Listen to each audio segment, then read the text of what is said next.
शुभोदय बच्चों। तो अब हम फूल की चाह पाठ के बारे में सुन रहे हैं। तो कल का पाठ आपको सुनते तो आपको मन में बहुत दुख की भावना आ गई होगी। तो सुखिया के पिता अपनी बेटी की अंतिम इच्छा पूरी करने के लिए पूजा का फल लेने मंदिर गया था, लेकिन भक्तों ने उसे अछूत कहकर उसे पकड़ लिया और उसे न्यायालय में भी ले गई, है ना बच्चों।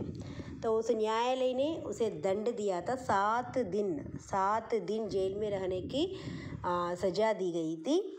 तो उसके मंदिर में घुसने से देवी की पवित्रता नष्ट होने के कारण न्यायालय ने उसे दंड दिया। तो दंड भोगते समय सुखिया के पिताजी ने क्या बात कर रहा था, आज हम इस पद्यांश के अंतर्गत देखेंगे बच्चों।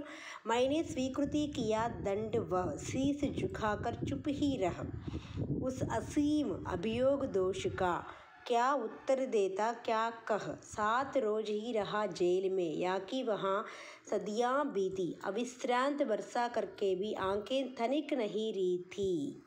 देखिए बच्चों, तो यहाँ सुखिया के पिता अपने दुख को प्रकट करते हुए कह रहा था, मैंने स्वीकृति किया दंड वह। तो न्यायालय जो भी दंड दिया था उसे स्वीकृति किया था, शीश झुकाकर चुप ही। ओके, सुखिया के पिताजी सिर झुकाकर उस दंड को स्वीकार कर लिया था। ओके, उस असीम अभियोग दोष का, अभियोग माने आरोप, असीम माने बहुत अधिक। ओके, तो उस असीम बहुत अधिक आरोप लगाकर, ओके, दोष लगाकर, उस पर दोष लगाकर उसे दंड दिया गया। वो तो सिर झुकाकर, चुप रहकर सिर झुकाकर उस दंड को स्वीकार कर लिया, लेकिन उस आरोप का, उस भीषण आरोप के लिए वह क्या उत्तर देता। ओके, वो क्या उत्तर देता, क्या कहता उसके बारे में। ओके, 7 रोज ही रहा जेल में, तो 7 दिन की सज़ा दी गई थी और 7 दिन जेल में ही रहा, या कि वहाँ सदियाँ बीती। लेकिन वो 7 दिन सुखिया के पिताजी के लिए सैकड़ों वर्ष के समान हो गया था, क्योंकि एक ओर सुखिया मरने की अवस्था में थी और दूसरी ओर ये तो जेल में आ गए थे। तो इसलिए वो 7 दिन क्या हो गया उनके लिए सैकड़ों वर्ष,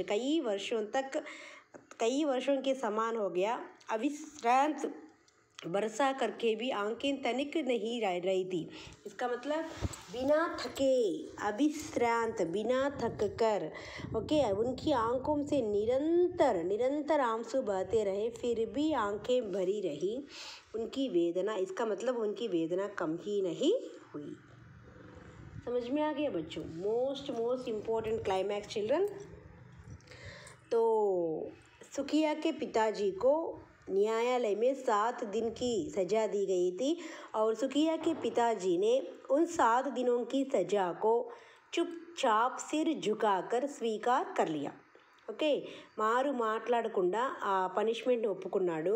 उस पर जो भीषण आरोप लगा दिया था उसके लिए वो क्या उत्तर देता, उसके बारे में वो क्या कह देता, क्योंकि वो भी एक इंसान है। वो अछूत क्यों समझा गया समाज में उसे भी नहीं मालूम। फिर भी वो निम्न जाति के लोग होने के कारण क्या किया, चुपचाप सिर झुकाकर सजा के लिए तैयार हो गया। और उस आरोप के लिए, उस अभियोग के लिए वो तो कुछ भी उत्तर देने वाला, कुछ भी कहने वाला नहीं था। 7 रोज ही रहा जेल में, या कि वहाँ सदियाँ बीती। तो केवल 7 दिन सजा दी गई, लेकिन वो 7 दिन ही उनके लिए सैकड़ों वर्ष के समान भर गई।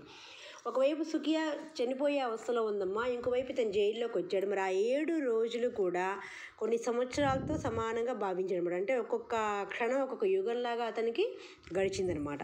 अविश्रांत वर्षा करके भी आंखें तनिक नहीं रही थी, मतलब वो निरंतर रोता रहा, निरंतर उनकी आंखों से आंसू बहते रहे, फिर भी उनकी వేదన కమ్ नहीं। అంటే 7 రోజులు కూడా ఏడుస్తూనే ఉన్నాడు, కానీ అతని మనసులో ఉన్న ఆవేదన మాత్రం తగ్గలేదు అనమాట। అంటే అంత బాధగా ఉంది। చిన్న కోరిక, పిల్ల యొక్క చిన్న కోరిక తీర్చలేకపోతున్నానే అన్న బాధ అతని మనసులో ఎంత దహించి వేస్తుందో మనకి పోయం వింటే అర్థమవుతుంది చిల్డ్రన్।